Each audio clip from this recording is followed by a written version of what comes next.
Então você teria que ver a análise pura e simples dos elementos do grafo, a análise pura e simples dos caminhos de um grafo para resolver o problema do caixeiro viajante é intratável, né? É impossível de ser resolvido.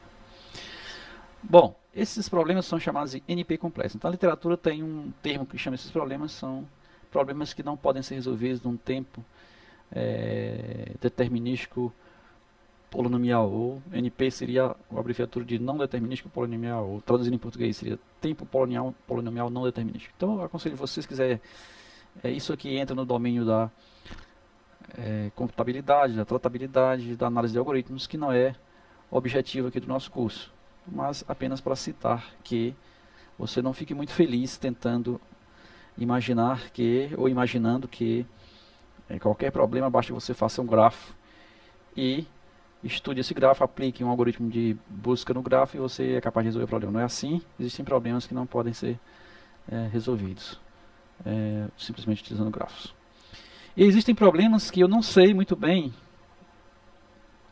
quais são os caminhos que eu vou seguir à frente, ou melhor, eu não tenho indicações claras do que está acontecendo na frente, do que está acontecendo nas próximas análises do meu grafo, na próxima, nos próximos nós do meu grafo.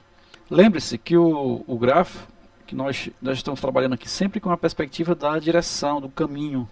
Mas um grafo não é só para representar um caminho. Ele pode, por exemplo, ser as sequências de jogadas em um jogo de xadrez, por exemplo, a sequência de ações em um jogo de dama, ou mesmo no jogo da velha. Então, nem sempre eu tenho condições de ir até o fim da minha análise e saber com exatidão a distância em que eu me encontro da minha meta. Seja a minha meta uma cidade a ser atingida, seja a minha meta um caminho máximo a ser percorrido, seja a minha meta uma partida de um jogo ganha. Então nem sempre eu sei qual a distância do meu nó para a meta para poder fazer a escolha, porque se eu souber qual é a distância, sempre, se as distâncias forem exatas e eu souber sempre qual é a distância do meu nó para a minha meta, eu vou sempre escolher a menor. Se eu escolher a menor desde o início, eu vou sempre percorrer o caminho menor. Mas se eu não souber isso com exatidão, eu tenho que usar uma função aproximativa. Então a ideia é que ela seja aproximativa. Às vezes o idealizador dessa função nem sempre consegue atingir seu próprio objetivo, que é conseguir fazer uma boa função aproximativa. Então essa função criada ou pela experiência ou pela intuição de alguém, ela deve nos dar uma estimativa da distância do nó atual, que eu estou me situando no meu gráfico, na minha árvore, até o destino. Então eu poderia aplicar uma função nó B, por exemplo, chegar a uma conclusão de que eu estou a 10 unidades de distância do destino. Ou se eu aplicar o C, eu estou a 5, a 6 e assim por diante, lógico que eu vou escolher, né, é natural que eu escolha aquele que me dá a menor distância da minha meta.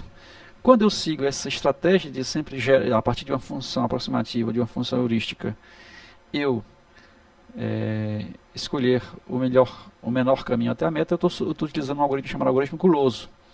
E a busca que utiliza essa forma de trabalho é chamada de busca gulosa.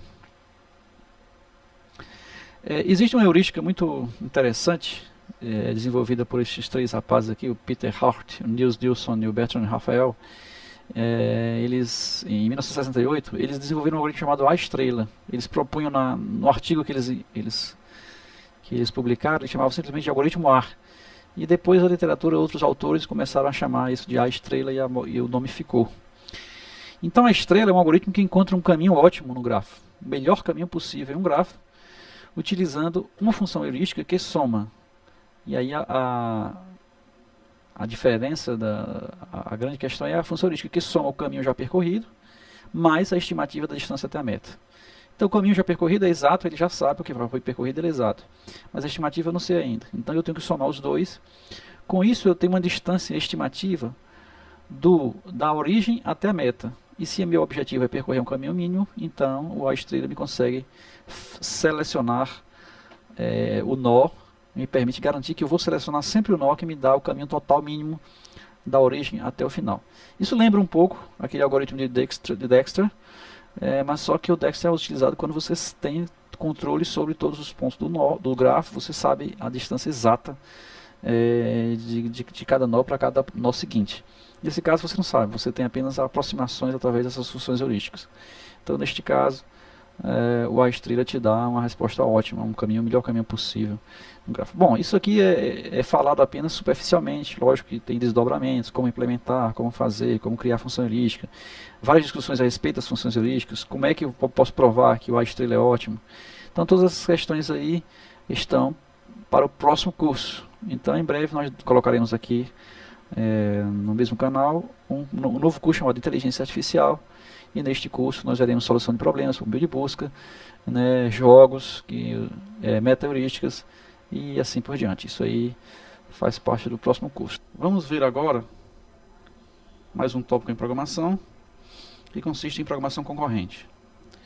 Programação concorrente é classicamente definida como o fato de você ter um ou mais processos concorrendo ao uso dos recursos computacionais.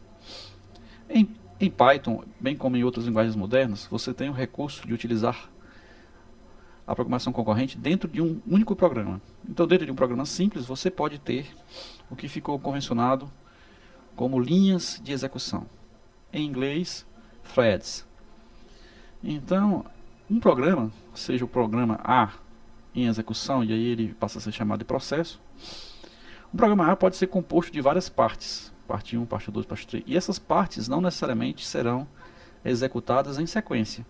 Elas podem ser executadas alternadamente por um processador ou concomitantemente por processadores diferentes. O que isso significa? Significa que a parte 1 é independente da parte 2, independente da parte 3. A execução de cada uma dessas partes é independente das outras. Se você tem apenas um processador, ele se divide entre executar uma parte da parte 1, depois um pedaço da parte 2, outro pedaço da parte 3. Volta para a parte 1 e fica executando alternadamente as partes diversas do programa. Se você tem mais de um processador, você pode executar a parte 1 em um processador específico, a parte 2 em outro processador específico, a parte 3 em outro processador.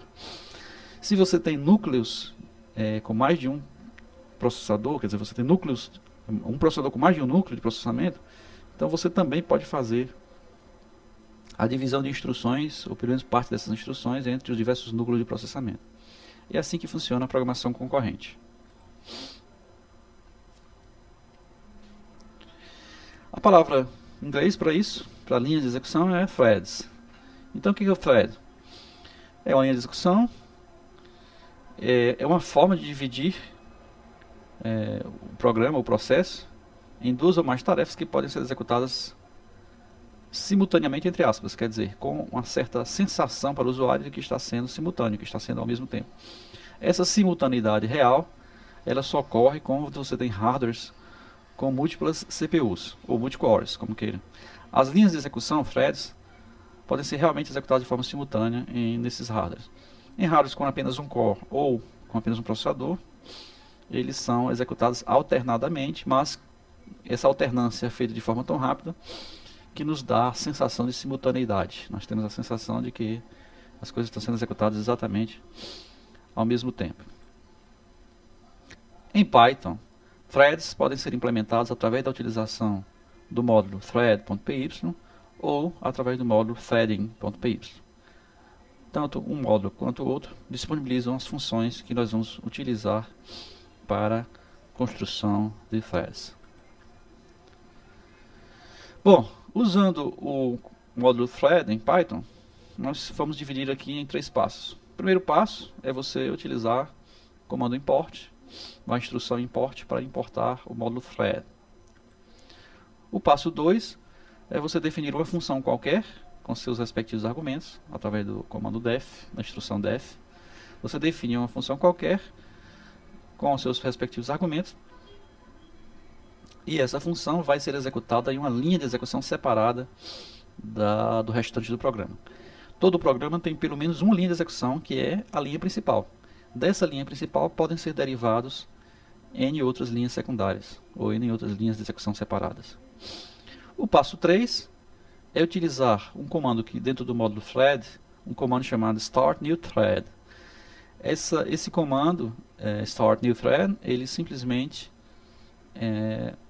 pega o nome da função e uma tupla contendo a lista de argumentos que será passada para esta função, e desta forma ele cria uma nova linha de execução independente da linha de execução principal que está sendo executada atualmente. Então, a partir desse momento, nós temos pelo menos duas linhas de execução. Uma que está sendo executada atualmente, que chegou aqui, a principal, ou uma secundária qualquer que tenha chegado aqui.